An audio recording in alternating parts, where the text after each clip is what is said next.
What's up, everybody? Welcome back to another Wednesday night live stream real estate recap where we talk about everything to do with the housing market, nothing going on here, and other stuff.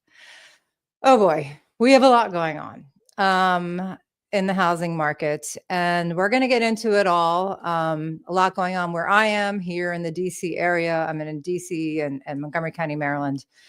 And a lot going on in the rest of the country. I'm going to bring on my guest who presently resides in South Carolina, but he was a real estate broker in Florida for 20 years. So he's got a lot of knowledge about both states and a lot of knowledge in general. He's been on before.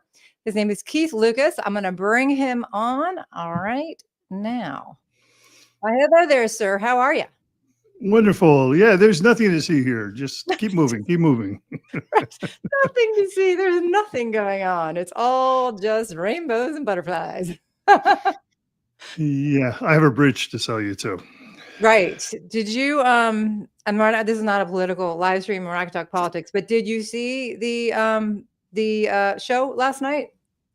You know, I did. And when I tuned in, I actually thought I was watching one of our special meetings here at our homeowners association. Oh, that's funny. I'm telling you, it was like people act like that here, you know, during the HOA meetings. It's like, and you're gone, and you're gone. And right. They now issue warnings in the beginning saying, hey, knock it off before you get going. Anyway, we're not here they to talk actually about did that. kick someone out last night. I was just, and it kept going on and on and on. And I'm just like, I'm waiting for like, just tell me something that I can understand to be truthful. But we're not going to talk politics. We're going to get into the housing market. So Redfin came out with this article that everyone seems to be sharing, but I'm going to bring up the Redfin article itself. So let me bring that up. And it's pretty indicative of what's happening in the housing market, and we'll take it from there. So 1 in 7 pending home sales are getting canceled, the highest share during this time of year on record. Okay, Atlanta, Las Vegas, Houston, and parts of Florida are seeing the highest share of deals falling through, with supply piling up in those areas. Los Angeles is among the metro areas with the biggest increase in canceled sales, due largely to January's devastating wildfires. More home purchases are being canceled, especially in the southeastern part of the country.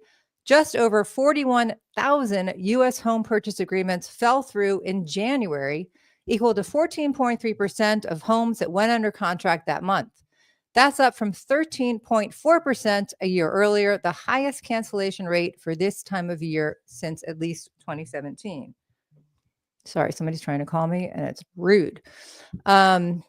This is a Redfin analysis of MLS data going back through 2017. The data is seasonal. Typically, there are more cancellations of pending sales near the end of the year and fewer in the spring. That's why we're comparing this time of year, January 2025, the most recent month for which the data is available, to past Januaries. Please note, homes that fell out of contract during a given month didn't necessarily go under contract that same month. This data is subject to revision. That tells us something right here. If they're only going from January to January and we're now in March, everything's being delayed. There's definitely a lag in the data. That being said, it still is relevant because it's still this year. Okay. There are a few reasons today's home buyers are skittish. Supply is rising and demand is falling. Housing inventory has risen to its highest level since 2020. Important to note that since 2020, not ever, but since 2020, a lot was going on in 2020 as well, giving home buyers more options. At the same time, pending home sales fell to their lowest level on record aside from at the start of the pandemic in January. More supply and less demand means the housing market has tilted in buyers' favor, with some house hunters backing out during the inspection period because a better house for them has come along, or at least the promise of a better house. Second one, economic uncertainty. Redfin agents report that some deals are falling through because buyers and sometimes sellers are getting cold feet due to widespread economic and political uncertainty. Tariffs, layoffs, and federal policy changes are among the factors contributing to an air of instability. Some people are choosing to stay put. And then sticker shock. And then I'm going to stop after this and we'll talk and then I'll continue. Mortgage rates and home prices remain stubbornly high, with January's average rate hitting 6.96% An 8-month high weekly average rates have since declined to 6.76%, and the median U.S. home sale price rising 4.1%. Combined with economic uncertainty, high housing costs are causing some would-be buyers to change their minds. Okay. Let's talk about what this is saying so far before I continue. Also, the ads on the article make me a little crazy, so I have to look away for a little bit. My ADD kicks in, and I'm like, yeah, that's fidgety. So it's hard for me when these articles have so many ads.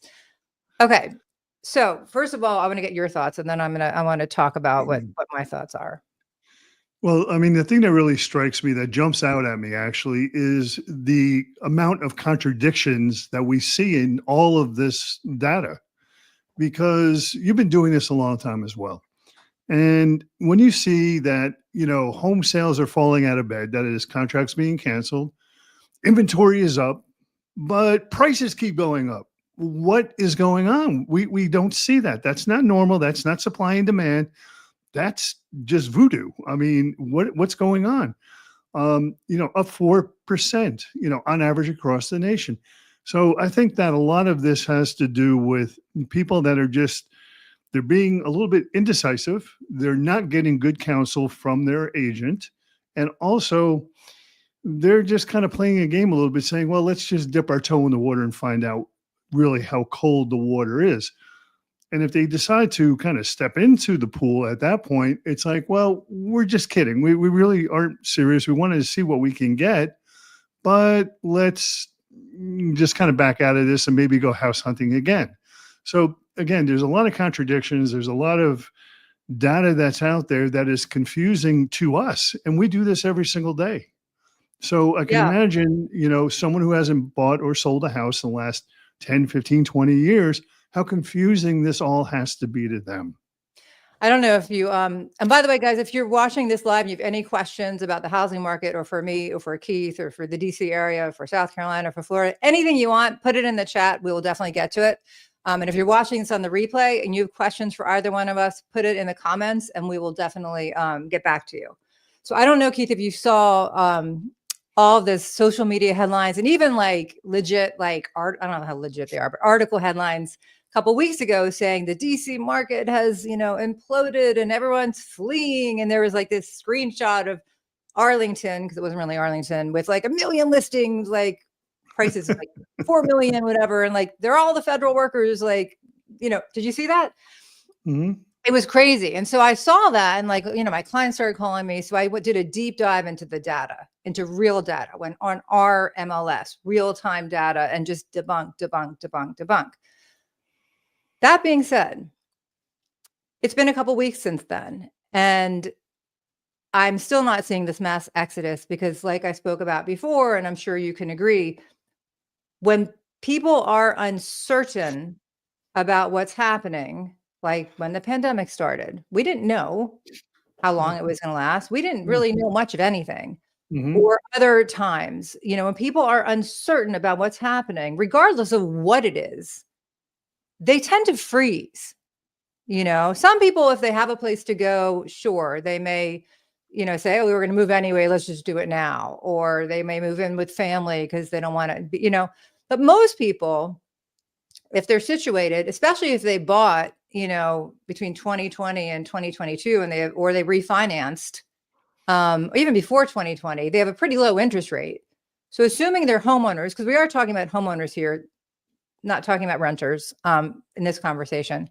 So assuming they either bought before 2022 all the way back and have a low interest, or refinance, have a low interest rate, or if they have a family, meaning they have children who are embedded in their schools, in their community, or they have their church or their synagogue, whatever their community is, very rarely do I think, and I want to know what you think, do people then make a very quick decision and say, put this sign in the ground, let's get the hell out of here and go somewhere and find new schools and find a new church and find a new community and find a new job and it just doesn't happen. That's just humanity. Wouldn't you agree?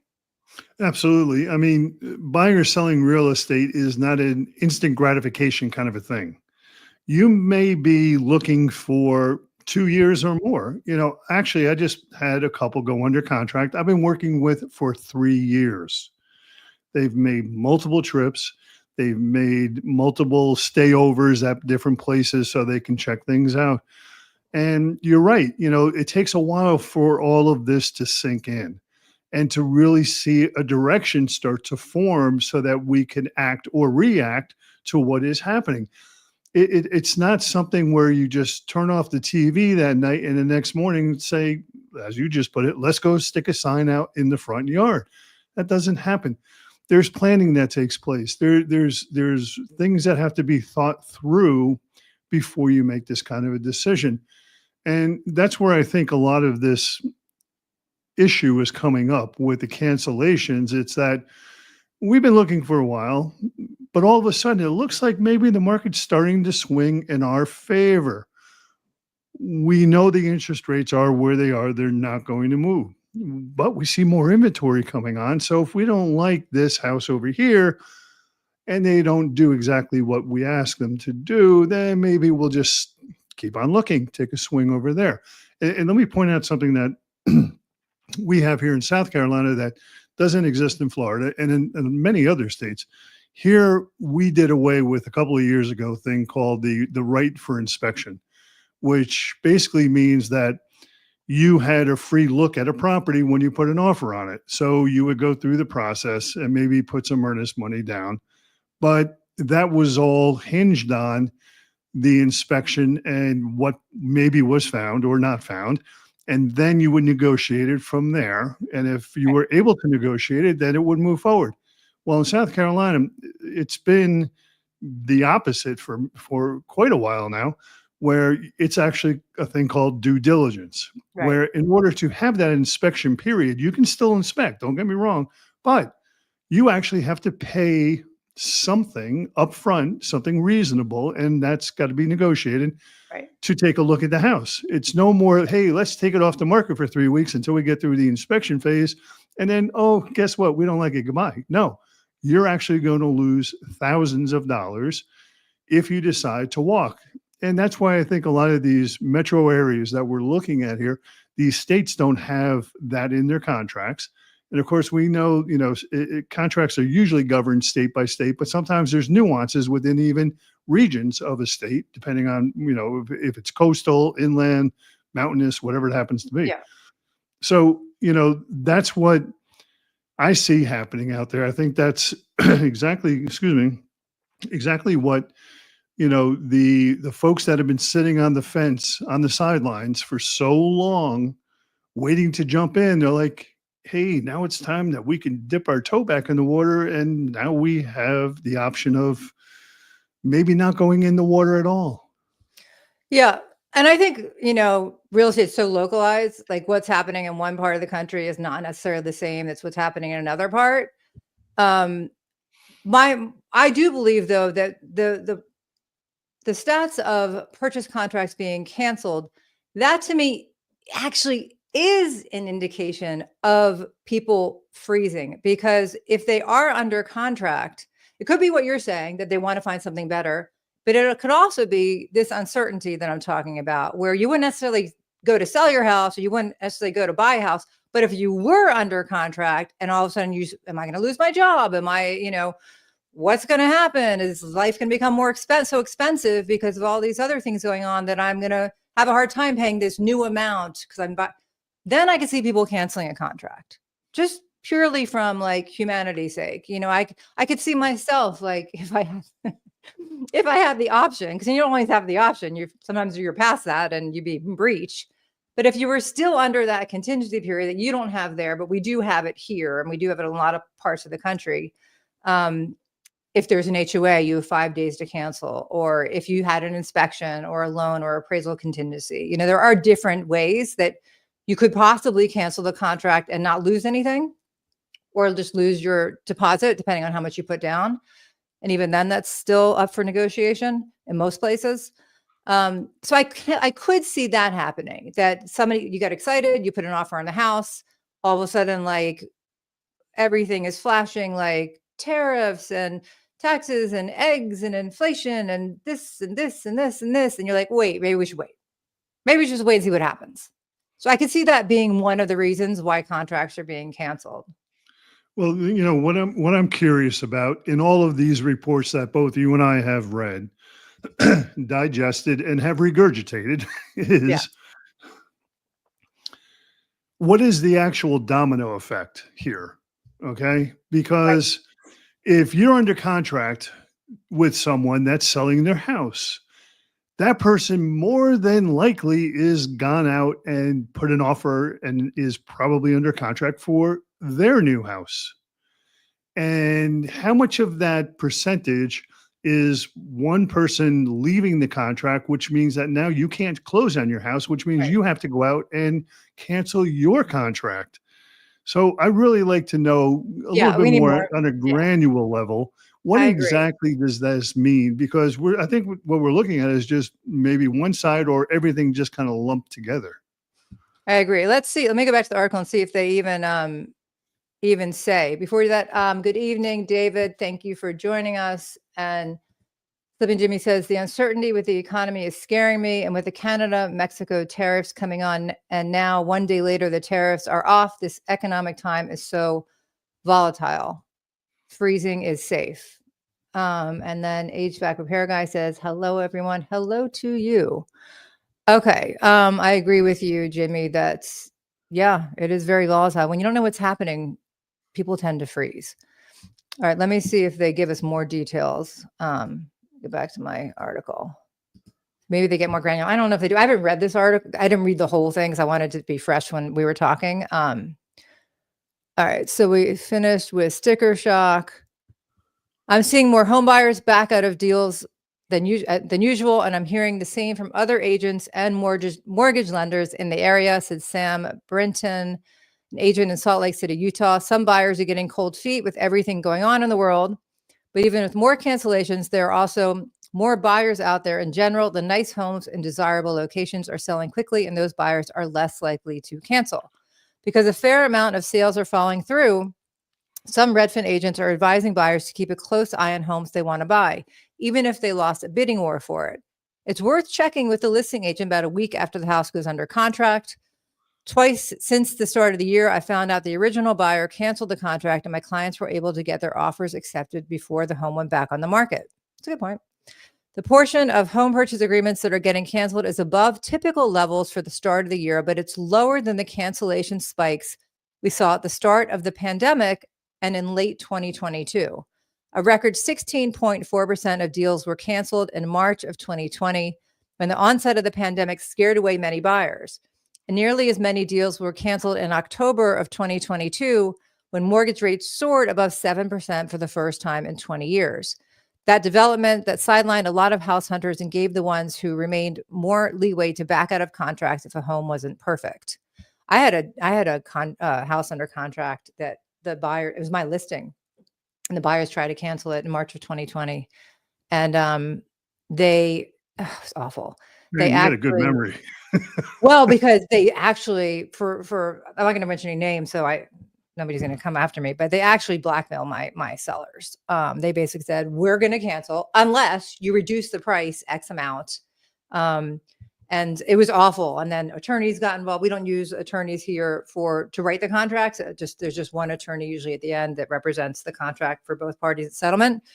So the real estate agents and the attorneys wrote the contracts. We fill in the blanks. But New York uses attorneys to negotiate. We don't here. It's just the real estate agents. But at this point, they got the attorneys involved. And they made this extension. And if we do this, then they'll do this and do this and do this. It all worked out in the end because now looking back, we saw that things opened up pretty quickly after March, but it was scary. It was really, really scary. Yeah, I could definitely, appreciate that. I've been through all of that as well and more. But one of the things that I do see in this article, which they do take into account, and I'm glad that they did, is that those wildfires that raged out there in California were a big part of the cancellations on a national level when they throw all of those in there. I mean, come on, you can't buy the house if it's not there anymore. You Right. know, I mean, sure, you could have the property, but people really aren't buying the property. They want the house that was on the lot. So, I'm glad to see that, and one of the other things that kind of jumps out at me too is that they really talk about more of the metro areas Yes. as opposed to places that are on the outlying areas of the metros.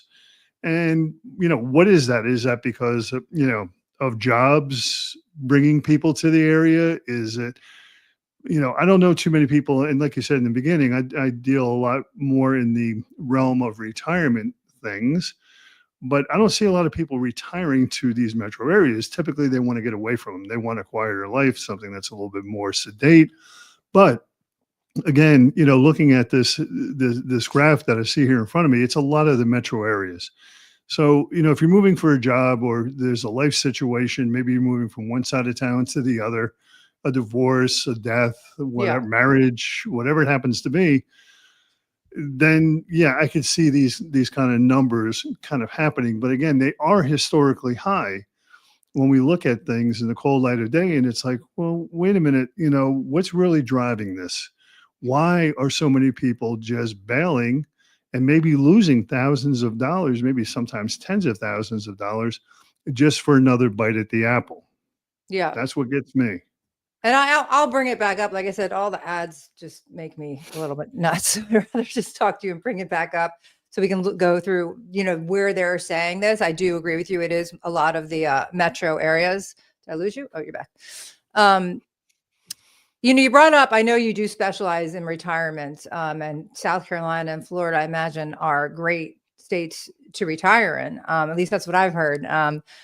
For the weather, for one thing, but also there's probably, I imagine, other tax benefits to it. But I have a question for you. If all these people go there to retire, where do they find homes? Do people leave there to go someplace else? Like, don't you run out of inventory if there's such hot places for retirement? That's a great question. And there's so many different angles to approach this from. But really, in a nutshell, what it is that the majority of people that move or relocate for retirement move to the Southeast. Now, Texas is another big magnet for people that want to retire. They're leaving places like Florida and South Carolina or Georgia or Delaware or Tennessee, wherever it happens to be, and they're going to Texas, which is a little bit more favorable for retirees. Although people would say, well, Florida is a great place for Right. retirees because there's no sales tax, there's no tax on the Social Security or your pensions or whatever else. But the problem is that, and it's funny because I just did another spot today on this. People in Florida, the retirees especially, they're fed up. It's not their grandparents' retirement that they knew about. Like, they're not going down there to sit on the beach. They're trying to do things that are still engaging and still, like, they're having fun doing stuff. But in all reality, it's gotten way too expensive. You Right. have hurricanes being thrown at you every other week, it seems like. You've got insurance rates through the roof, and not just homeowners, but car insurance. You've got the cost of living through the roof. And remember, most of these folks are on fixed incomes. So it's not easy for them to have Right. these or go through these adjustments. But, Florida is one of those places where they are having a really high rate of people dropping out of a contract. Right. And And I think that's we're going to get to that. And I think Florida is like the next part of the article. So I want you to hold that thought and I'm going to bring it up because I know that you got a lot to say and I want to see what they're saying first. Before we do that, let me just get over here for a quick second. I'm going to share you out my Discord. Oh, thank you. That's very kind.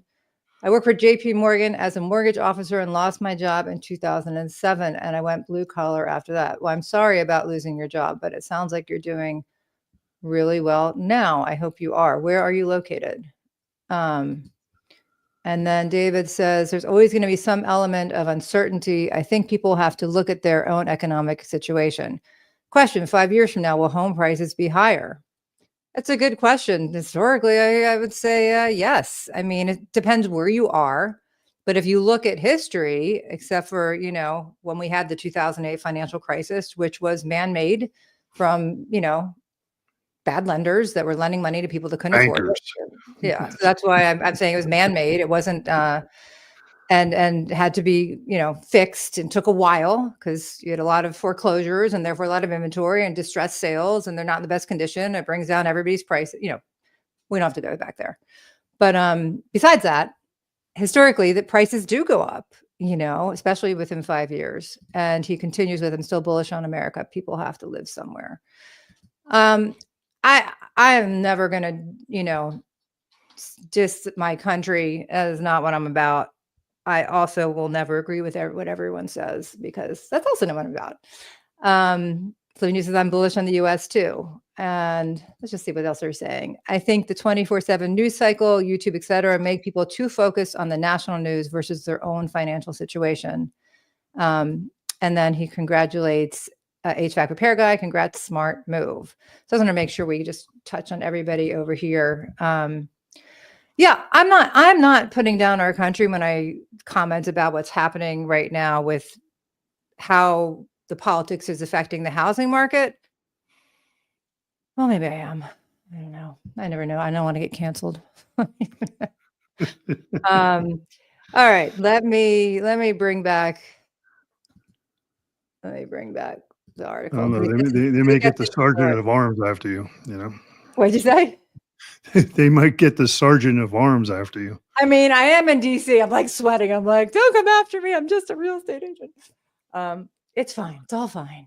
We'll get through it. We get through everything.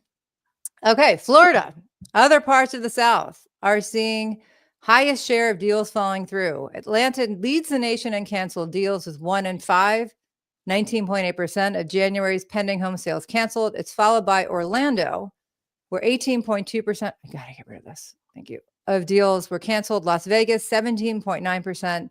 Houston, 17.8%. Jacksonville, 17.8%. This analysis includes the 50 most populous U.S. metros. So you're right. It is talking about just the 50 most populous U.S. metros. Good news. Jimmy, let's say living in Omaha says that you're all good. You're good. Oh, I'm not getting canceled. Listen, I think it's what makes this country beautiful is we all have different opinions. As long as we're respectful of each other, we're good. And I just am a little concerned with how the things are going right now and how it's going to affect real people. I've had several of my clients call me in the past couple of weeks, that work for the federal government or federal contractors. And they had plans, they had family plans to move here, to sell their house, to move there. They wanted to move one family wanted to move to Nevada for better quality of life. One family wanted to move to Maine. These are real people and real experiences that they now cannot do what they wanted to do, which was best for their family, because they don't know if they're going to have their job, and they don't know what's happening. And their friend took the early retirement and then entered into this black vortex of not knowing what that even means. So that's where I'm coming from. It's from a place of compassion, not necessarily criticism, because I don't know everything, but I do know what real people are telling me and how it's affecting them. And, you touched on something that I just want to kind of elaborate on just for a second before we get back into this whole issue of canceled contracts. We don't know what's going to happen. We don't have a crystal ball. And I tell people all the time that if I had a crystal ball, I'd be in Vegas making a ton of money. I would not be here doing this, but I don't have a crystal ball. But one thing I do know is that you, like me, and, it seems that the folks that are chiming in here tonight, they are understanding. They have some emotion in this as well.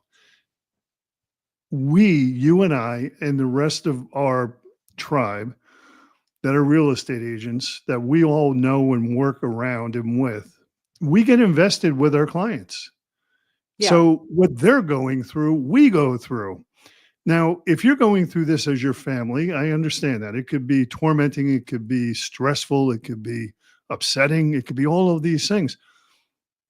Take you, Caryn, for example. You might have 6 clients simultaneously that are all going through this. So it's you times 6. Right. it does get stressful for us out there. We try to be understanding and do the job that we know how to do the best for everyone, but it gets stressful for us. And people wonder why we drink so much. I don't know. No, but Like I really, have we have tea to tonight, but maybe I should have tried something stronger.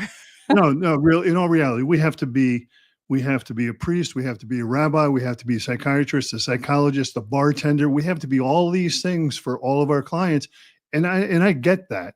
Yeah. You know, it comes with the territory. And people want to change their minds, and we want to do the best for them. That's our job, is to give them the best possible outcome for their situation, for their goals, what they want to do. 100%. So, you know, sometimes we get criticized. Well, a lot of times we get criticized because people blame us for different things that we had no control over. But also, what our clients decide to do, we can't always we can show our clients the best way to do something, but they don't always take our advice. So, you know, for all those that are, you know, watching this right now, and I see that, you know, Dara and again, you know, living in Omaha, David, hey, you know, I appreciate you guys, because it is tough, and dealing with this massive amount of contracts that are being kind of just canceled out of the blue, it affects everyone, you Yeah. know? Yeah, because like you said, a lot of times, not all the time, but a lot of time, it is a chain effect. You know, if one person cancels it, it's the person who's buying that house and buying that, you know, it trickles down or trickles up, however you want to put it. Dara says it's very scary here now. So many people are suffering. Yeah, it is, you know, but you know, we're gonna get through it. It was scary in 2020, the start of the pandemic. This is when I first started making videos, because like nobody was leaving their house. And I'm like, we got to find a way. We got to find a way to like communicate with each other. So that's when I still make my videos on my phone to this day. And that's how I did it then. I stuck my phone out the window and I, videoed neighborhoods and sent it around, and, just whatever we could do. And we'll get through this as well. It's just so much chaos and there's so much uncertainty. And that's why what I decided to do was double down on the data. Like I went straight for the data. Let's look at the data. Let's debunk every single thing that they're saying that I know in my market, in the DC market, DC and its suburbs in Maryland and Virginia, is not happening. But like I said, that was 2 weeks ago. I'm still not seeing this mass exodus. Don't misunderstand me. Don't get all clickbaity on me. But I am seeing people starting to freeze, which does affect, it might even make it worse. And when I say worse, meaning limit the inventory and therefore prices go even higher, because it might constrict inventory if people don't do what they wanted to do because they don't know what's going to happen. It might, and then the few houses that are on the market and people want to buy them, those prices will just go up, because then it does become a supply and demand situation. Yeah, and you just touched on this, and I don't mean to cut you off. I apologize. No, you're good. You're good. Yeah. I'm happy for anybody to cut me off. It's probably good. No. I mean, and that is the big question out there. That's like that magic 8-ball thing. You shake it and you want to see what the answer is. What's going to happen in the housing market? Are prices going to continue to go up? Now, I'm not a politician. I don't pretend to be. I didn't even stay at a Motel 6 last night, but I could tell you this. From what I know about the tariffs that have been in place as of midnight yesterday, okay, the reports that I've seen coming across my feed are the home builders, especially the big tract builders, are freaking out. They're like, pull in the reins. We got to go back, re-strategize, and come out with a new pricing model. Right. Because so much of our lumber comes from places like Canada. Right. And what's that going to do to home prices? Well, it's going to obviously be passed along to the end user, to the buyer. Right. And that to me is like coming up in my little magic 8-ball here saying things are going to get rough. Prices are going to keep going up. Right. I mean, that you're 100% right. And not only with home builders, with anything. People are talking about electronics at Best Buy. They were talking about groceries, and we don't have to get into the whole egg thing. But I mean, like everything is going to get more expensive. And I thought the whole promise of this administration was to bring prices down. And I'm sorry, but I'm not buying. This is just a short-term thing to long. I don't know. Like I said, I don't want to get into the politics of it. But as far as it affecting the housing market, which are, our business, I've been doing this 22 years. I think you've been doing it the same amount of me. We're just old. You're more than me. A little. Well, I just know I'm old, so I don't want to bring you but down I'm with only me. 35. So look at what real estate did to me. Right, exactly. I'm just 22. But it's not just about us. It's about our kids. I mean, it's about people. In 22 years, one of my greatest joys of doing what we're doing, because there's a lot I don't like about it. I'm just gonna tell you. But what I do like is when I really feel like I'm helping people, and it just kind of. I'm sorry. It just kind of breaks my heart when I hear these families that have these plans that, because they don't know. It's like, you are our government. Tell people what's happening. But because they don't know, and their friends who have already taken these early things, they are their emails cut off, their work's cut off. They're just put into this black vortex of nothing. They don't know what's going to happen. And it's brutal. And I don't like it. Yeah, well, we kind of deviated here somewhat, but that's okay, because I think these discussions need to be had. Be had. Thank you. Yeah. I'm stumbling over my tongue. They need to be had, and we're all real. I mean, we all put on our pants every single morning the same way. We work, like I said, for the betterment of our clients, for their best goals. But we're asked to do a lot of things that we just don't have control over. And this just happens to be in one of those voids that we're in right now. We don't have control over it. We never really do, but we have some direction, and we don't have direction right now. So, everyone chiming in, thank you so much for your comments. I appreciate it. Yeah. Because really, to be able to speak with you and have you hear us is great. It's not the end of the world. It's not the apocalypse. Things are going to get better. It's just when people come out and they do these analysis of what's going on in the housing market, you don't know who to believe anymore. What's real? And I do want to show you something that it's a fly. I don't know if you guys can see it, but it's driving me. I don't know what you're doing here, fly. Get out. David says we'll get through this. Yes, we will. And Dara says, yes, exactly. I do want to, sorry, I know now I cut you off. Sorry about that, Keith. But before I even go back, before I even go back to the Redfin article, I do want to jump to just showing just a screenshot of data about my area, about the DC area, because we've been getting a lot of press about this mass exodus, even after it got debunked from me and other people. And then the news started debunking it. It's coming up again. So this is just, I don't know if you guys can see this. This is the Washington, Arlington, Alexandria, DC VA. It's a DC area. And this is by Lance Lambert. I've talked about him before on my live streams and on my videos. He's a data collector. He's got his own company now called Resi Club. He used to write for Fortune. Here's Resi Club. Very, very data driven. I can really respect and appreciate. He does a lot of work.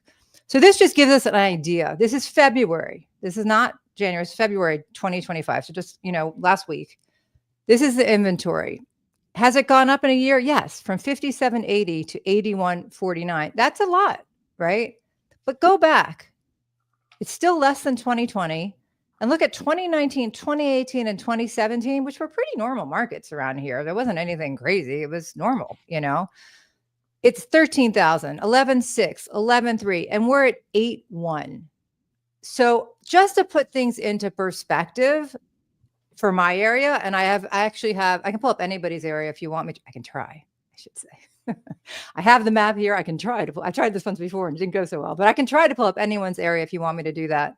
But I wanted to at least show you mine, because it just shows me a little bit of what is really happening, the real data. And this is, I'm to do one more just for my area, and then we'll get back to the Redfin article. So this is Montgomery County, Maryland. This is right outside of DC, where I am right this second. And February 2025, this is all active inventory, 890. Is it a lot more than last year? Yes. But once again, if you go back to 2020, 1268, 2019, 15, 15, 17, double in 2017 to what it is now. So we have and this has been no inventory these last couple of years, like 10 offers on good houses that are priced right and show well, just to give the things into perspective. Like it's really, this is facts. This is data. This is facts. This is not hyperbole. This is not me wanting to sell you a house, although I'm happy to, if you want me to. But this is facts. This is data. And I like to get into the data because for me, it helps me to see what's really going on in real time. Some of the data does have a lag on it, like this Redfin article. They even said this is January, so there's a bit of a lag. But he's really good about giving us some up-to-date stuff. So yeah, Dara, she says, wow, with the huge increases in luxury condos in DMV, that's something. It's funny because the luxury market in DC, like the 5 million and over, is booming because the current administration brought in so much money. I'm assuming, because it hasn't been. The DC market, especially the condo market, has really been soft for the past, 5 years since the pandemic. But right now, the luxury market in DC is really booming, which I thought was interesting. It says something about what's, there's a lot of money's coming in. I don't know how long it's going to last, but it's coming in right now. Right, Yeah, should one we of go those back to things to Redfin or remember should we too, abandon it? when you look at that market segment, a lot of those are cash buyers. There's not a lot of people going out there taking out a mortgage for Right. $450,000, or not $4.5 million. There's not. So a lot of them are cash, and we're not really sure where they're coming from, who's got all that money. But we saw the same thing back in 2008. The people that were buying luxury properties. They had cash to buy them. Yes. There's a lot of, I think that the latest data was like 23% cash buyers in my area, which is, I personally, in the last like 6 months of last year, I would say half my deals were cash, both whether I was on the listing side or the buying side. It was kind of wild. I was like, where do you guys get all this money from? I didn't ask them, but I could, because I don't really care as long as they have the money to buy the house, if I'm representing the seller. But so this gets a little bit more into the different markets. It says in Los Angeles, the percentage of pending sales falling through hit its highest January level in 8 years. That's likely because of the devastation. I read this. Okay, 37 of the 50 most populous metros saw home purchase cancellations rise as a percentage of all pending sales. The biggest declines were in Fort Worth, Texas, 16.2% down from 18. Fort Lauderdale, Florida, 17.2 down from 18.6. Philadelphia, once again, like you said, a lot of cities, 18.8 down from 13.2. Cleveland, 16 down from 17.1. And Columbus, Ohio, 14.1 down from 15.1. Those are the biggest. And they have a list of not that many. I don't know how many to put here, of different U.S. metros where the pending sales that fell out of contract January 2025 compared to January 2024, and the difference. And some of them, like Anaheim, it's less, But if you go to Atlanta, like you said, city, there's a big difference of, contracts falling through. Chicago, another city, there's a big difference. So you're right. A lot of these, but Cleveland. Did they say Cleveland was up here? Cleveland, 16.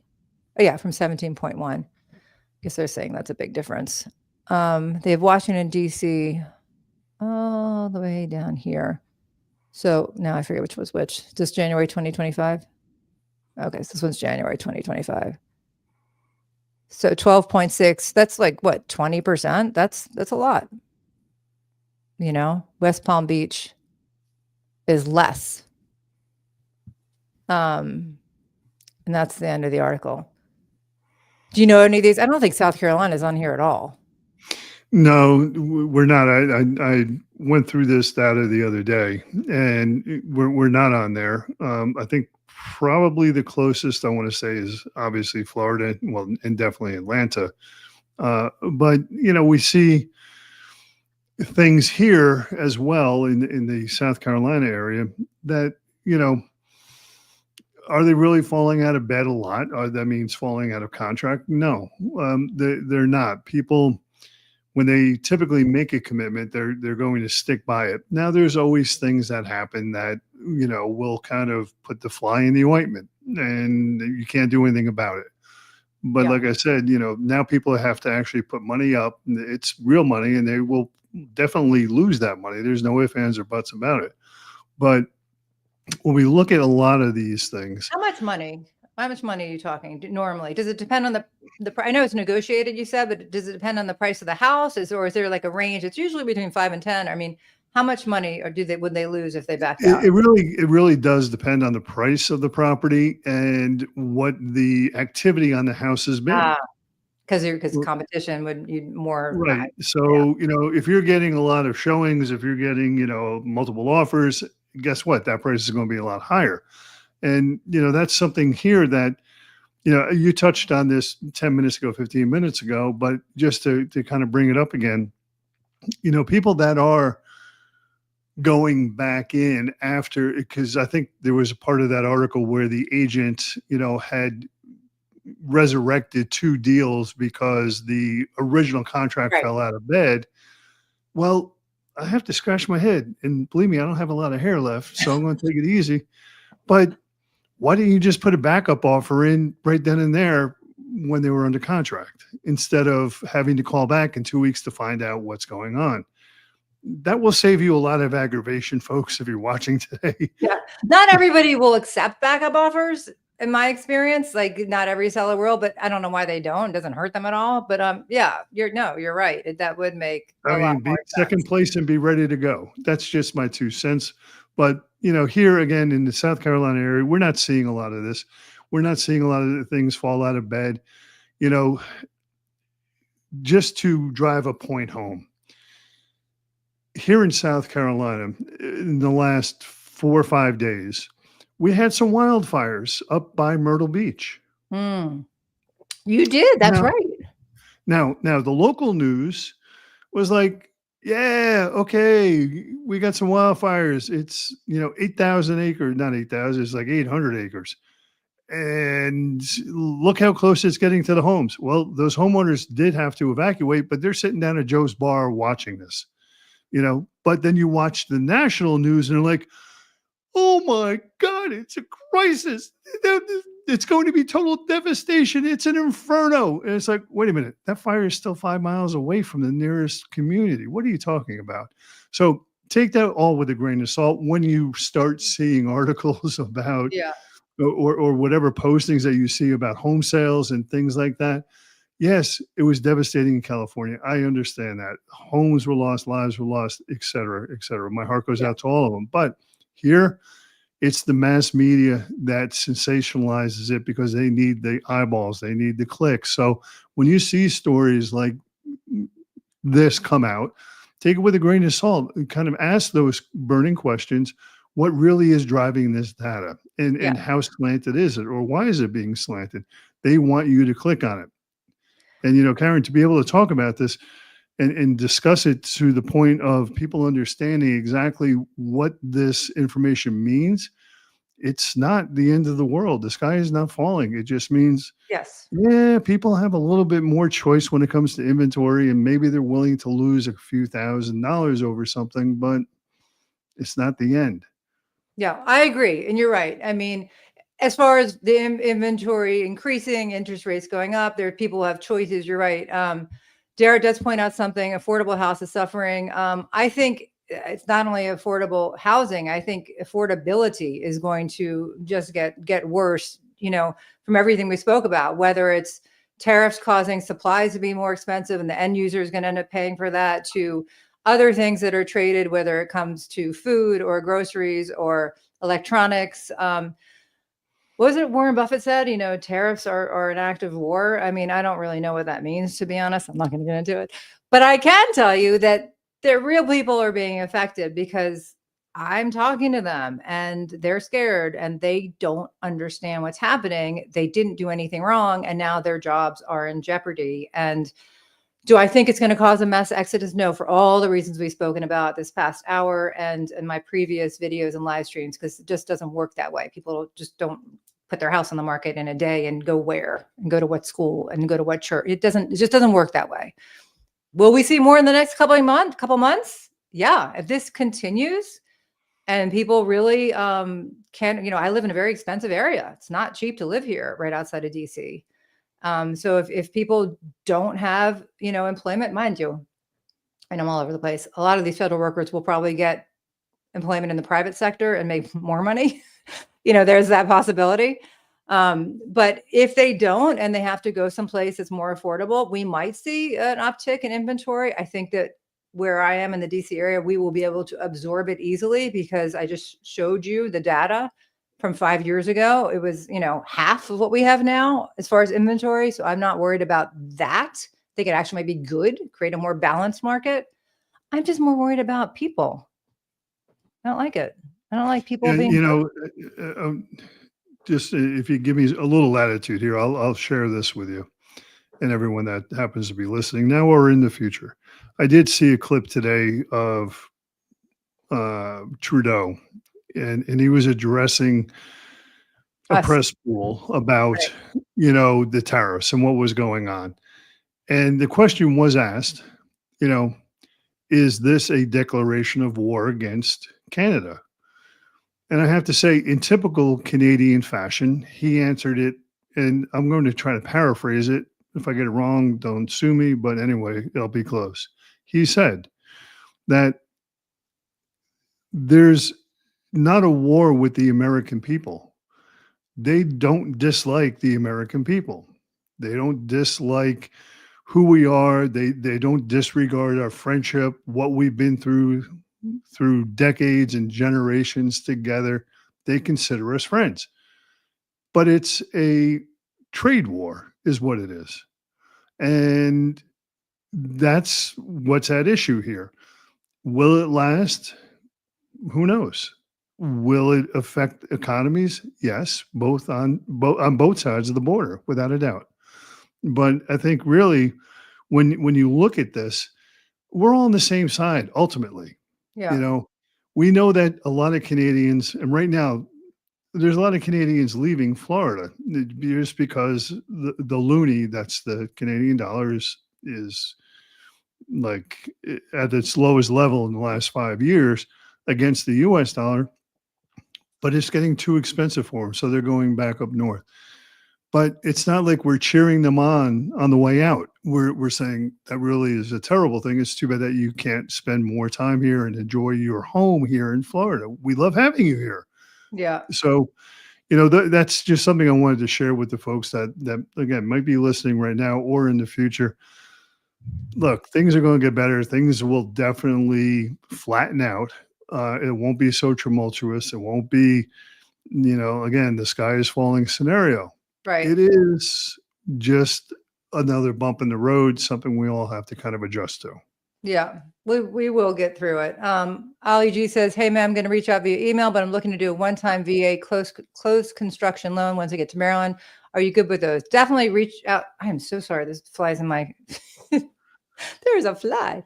Definitely reach out to my email. We'll set up a Zoom. We will chat. I would love to talk to you more about this between the two of us and see how I can help you. Thank you for the $5. That's really sweet. No, you got a super chat. Look at you go. That was very sweet. It doesn't happen often, but happens once in a while. I agree with you. We will definitely get through this. We get through everything. I mean, we've been through a pandemic. We've been through a financial, crisis, just in the last 10 years or 20 years, 15 years. So we will get through this as well. I don't like what they're doing to Canada. I don't know why he's picking this fight with Canada, to be honest. I mean, I thought we were good with Canada. I think they should, I don't like it. I don't like any of it, but I especially don't like Canada. I'm like, why are you fucking men? Leave them alone. Like, I think we get a lot of stuff from Canada and they do from us. And it's been very and I don't want to get into the whole politics of what comes from what and what percentage is the fentanyl and because I probably read it all like a lot of you guys. And I don't have that data in front of me. So I don't like to quote data that I don't have right in front of me, but it sounds like it's just, unreasonable to put these tariffs on Canada. And back to, how this reflects us in our housing market, I think we get it, like you said, a lot of lumber from Canada, and that's how you build houses. So I hope that this doesn't make things worse. I think one of the big campaign promises that that Trump made that got him the popular vote was that he was going to bring inflation down, was going to bring the cost of living down, was going to open up the housing market. There was a lot of promises about affordability, to go back to what Dara was saying. And all of the signs right now are pointing to making it worse. And you're making affordability worse, and you're affecting people's livelihoods. So what's the positive? I know we're going to get through it, but what's the point? I guess is what I'm saying. Where are we going with it? Where are we going with this train of actions in the next couple months? Yeah, and that's a great question. I mean, no one has that answer right now. We just have to see how things play out. But I do know this, and this is going back through historical times. The price of real estate has never gone down. We know this. It's had some bumps in the road. Okay. Right. The price of gold, it never really has gone down. Yes, we've had some low times there as well, but it's back up at almost an all-time high right now.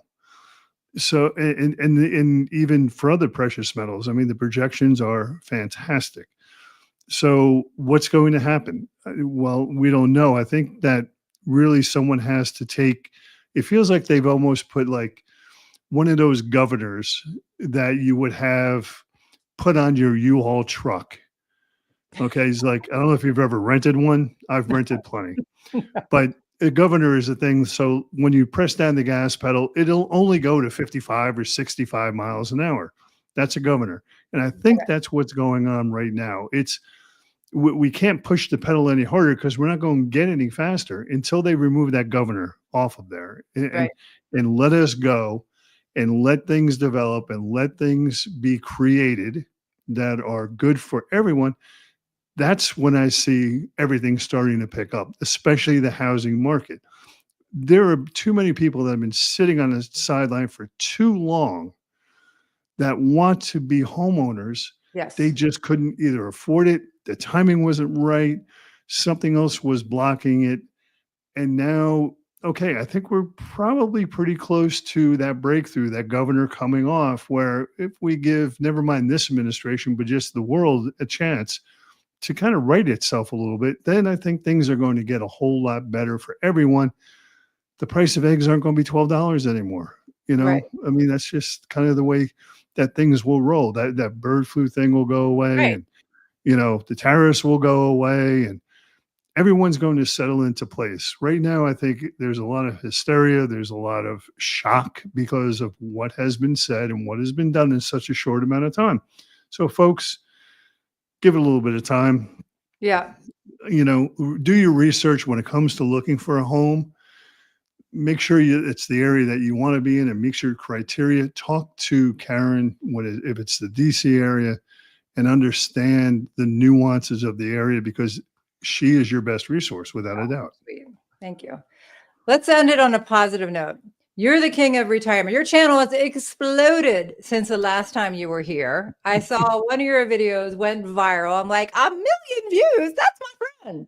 That's awesome. So tell us, I'm going to put you on the spot. Since maybe we're all going to retire soon, if this all just goes to crap, give me your top 3 or top 5, whatever you prefer, places to retire. Well, and I'll give you my personal best because I'm right there. I'm there. I do this still, and I love doing it, and I'll do it till the day I die. There's that old saying about real estate agents. What's that? We don't retire. We just expire. Okay. Oh no, I want to retire so bad. I'm not. I have 2 kids in college, but I really hope that's not true. Like, I'll expire one day, but thanks. I mean, I think really anywhere in the Southeast, you're good. Georgia, South Carolina, North Carolina, Tennessee, you're good. There's a lot of benefits for people that are retiring there. in regard to taxes, in regard to affordability, to opportunities, things to do. Again, this is not your grandfather's retirement anymore. You want to be engaged. You want to try different things that you haven't been able to do because you put up with a soul-sucking boss for 30 years, and now it's your time to do your thing. You drove your kids to soccer practice, to football practice, to dance and everything else. And now it's like, hey, I always wanted to try hang gliding. Well, maybe not hang gliding, but I wanted to try something. And I want to do it. And these places are affordable enough for a lot of Americans to do that. That being said, Texas is still a big magnet, and it's actually becoming a stronger magnet. In Florida, my friends, yes, it may still rank up there, but I have to tell you, there's an exodus going on. And it's just because things are not the way that they used to be 20 and 30 years ago. So take a look closely at what it is that makes you get up in the morning and get excited. What about if you like the seasons? Like I can't do warm all year round. I would go nuts. What about me? Well, you see, okay, so I'll let you in on a bit of a secret. South Carolina is the #1 state that retirees from Florida are moving to. And the reason why is because of seasonality. Now, we have different regions within the state, but the further west you go, you get the Blue Ridge Mountains. Right. So you get snow sometimes, not a lot, but sometimes. And I think we still have one snowplow in the state, and that's attached to the front of a golf cart. But we do have some snow up there. You see the leaves changing. You have those temperature variations throughout the year. So people they like that, especially coming from Florida, because they're not in a microwave anymore. I actually went to Charleston. I think it was probably 4 years ago. It was not long ago. The last 5 years. I think it was 4 years ago. I went with my old brokerage, took like the top producers on their trip to reward them, and Charleston was the place. And it was so cute. I loved it. It was super cute. It was very artsy, very cultural. For me to live there permanently, it was too Southern. For me, you know, I'm a Northeast girl. I lived in California for a while, but it was just too Southern. So I don't think I could retire there, even with the Blue Ridge Mountains. I think that it wouldn't fit with my personal culture, whatever that means. My personal culture. You can learn to say y'all. It just rolls off the tongue after a while. Well, people think I'm from Maryland. They think we're from Southern. I'm like, no, we're not. You know, we're not Southern, but you know, depending on who you talk to, some people think we are. I don't. So I bring it back to where I take my kids every year since they were babies. Now they're 19, 21, to Delaware, to Rehoboth Beach. And we and I were talking about this before we started the live stream, that, you know, they love it. We love it. Great restaurants right on the beach, 2.5 hours away. And I'm hoping that it's a possibility for retirement, because I love the beach. I love the ocean. I also don't want to be too far away. And it seems to have some tax. I haven't really looked into it because, like I said, I'm nowhere near there, but it seems to have some tax benefits as well. It actually is ranked in the top, I think 5 places now that people want to retire to, and that is attracting retirees. As strange as that may sound, to me that's strange. That sounds strange, but they consider it actually part of the South. Which, come on, you have to be south of the border in order to really be in the South. But yeah, hey, you know, Delaware is great, and part of what this whole thing is about too is that retirement is really going through phases, because when you retire and you say you're maybe mid-60s. You get to you're mobile. You can move around. You can travel. You could go to different places for 6 months or whatever amount of time you would like to throughout the year. And then finally you get to that point where it's like, okay, you might be in your 80s and you want to kind of just chill out a little bit. You're not going to be traveling as much. So then maybe you're even relocating to somewhere else. Yeah. That's true. I see Dave Manti here from living in Omaha. Omaha. Yeah, my glasses are getting foggy, I guess.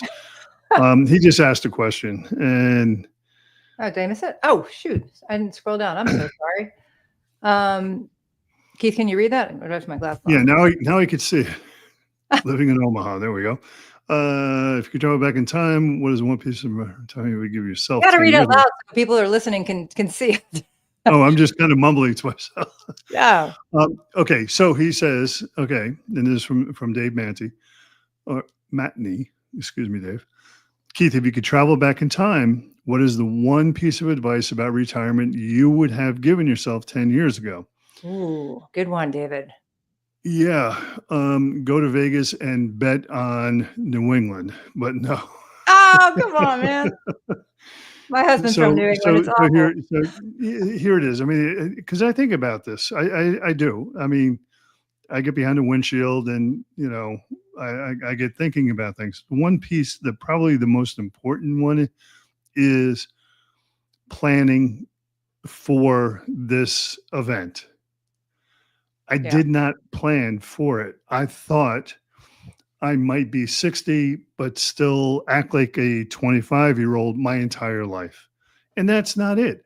Now I get together with my friends, my peers, and we talk about our latest doctor appointment, what meds we're on, what's aching today, how come my knees sound like a bag of Doritos when I stand up. I used to be able to stand up without making sound effects. So I didn't plan for any of this, but it happens. So that's probably my one biggest piece of advice to anyone out there is plan for it, understand it. It's just a phase of life, just like everything else is. But David, thanks so much for the question. You made me reflect on my life and how miserably I did at setting it up. Jimmy thinks that's funny. I didn't see all these. I'm so sorry. He also mentions New Hampshire as a northern, I guess, place to retire. That's cold. Yep. And he says, great advice. Thank you. And Dara asks, what cosmopolitan artistic neighborhoods would you recommend for retirement? Well, I would think Charleston. When I was in Charleston, I felt it was really artistic. Wouldn't you agree? Yeah, it is. It truly is. We have this thing called SeaWe. It just happened. I was there a couple of weekends ago, and it's the Southeastern Wildlife Exhibition. So if you're into that kind of stuff, it's fantastic. There's artists from around the world, literally, that come here. There's another event called Spalato. Again, worldwide. Artists from all over come here. So if you're into that kind of stuff, this is a place for you. If you want to know why there's cobblestones actually in the roads, then it's a place for you. So there's so many different things that you can learn about, enjoy. And I like to show these things off to people, well, when they tune into shows like this or when they come to visit. But, I know why they did these things, and I'm a history buff. You have the forts, you've got all the plantations and all these great things. So yes, you're right. Charleston is, if you're into the cultural thing, if you're into the, keeping active thing, just watch out for all the bachelorette parties. Right. Well, apparently the men to women ratio in Charleston is crazy. Like there's like 6 women to every man or something like that. I don't know if I'm making that up, but that's what I've heard. But that, yeah. So I really liked it. I just think to live there for me, it might be too southern. Maybe I'll have to give it another shot. Give it a little time, mellow out a bit in your life and rethink things. David says, great advice. Thank you. Eli says, Doritos, LOL. That was going to be funny. Jimmy says, keep acting like you're young at heart. Eli says, Charleston sounds nice. Savannah too. And you like 4 seasons. Come with me to Delaware. We'll start our own. Delaware actually has a huge community as well. And sorry, not Delaware. Rehoboth Beach in Delaware has a huge artistic community as well, which I really liked. And they have a lot of cool stuff, a lot of good food and different culture stuff that happens in Rehoboth Beach in Delaware. So come with me to Delaware. We'll show those Southerners. Thank you so much for coming on again. Always have a good time when you're here. I really enjoy you. I'm so proud of your channel. Tell people where they can find you. Thank you, thank you, thank you. You can find me at Retirement Life USA. It's really very simple. I kind of broke it down to the bare minimum, but yeah, come check it out. I talk about all places around the United States that you may want to retire to. The good, the bad, the ugly, the indifferent, and read the article. Read the articles. Read the comments. You'll laugh your head off. So. Yeah, it's all good Thanks so much. stuff. It's all good stuff. And like I said, I mean, since you were on this stream last time, it just has exploded. And I was like, oh, I know him. That's awesome. So you're doing a great job. Keep doing the good work. Thank you. Thank you for coming. Thank you all for joining us live. Please consider joining us live. I will not be here next Wednesday because I am going to visit my daughter, who just went hang gliding, by the way. She's studying abroad in Barcelona. So my son just got home from college today, taking him and the hubby and going to visit the girl in Barcelona. So I won't be here next Wednesday because I'm not going to do it from there. It's time difference, too difficult. But I will see you all in 2 weeks. Consider joining me live at from 6 to 7 Eastern Standard Time. Or if you watch us on the replay, you have anything to ask me or any of my guests, feel free to put it in the comments. And yeah, safe travels. Thank you. Thank you again, Keith. Thank you, everybody. Take care, everyone.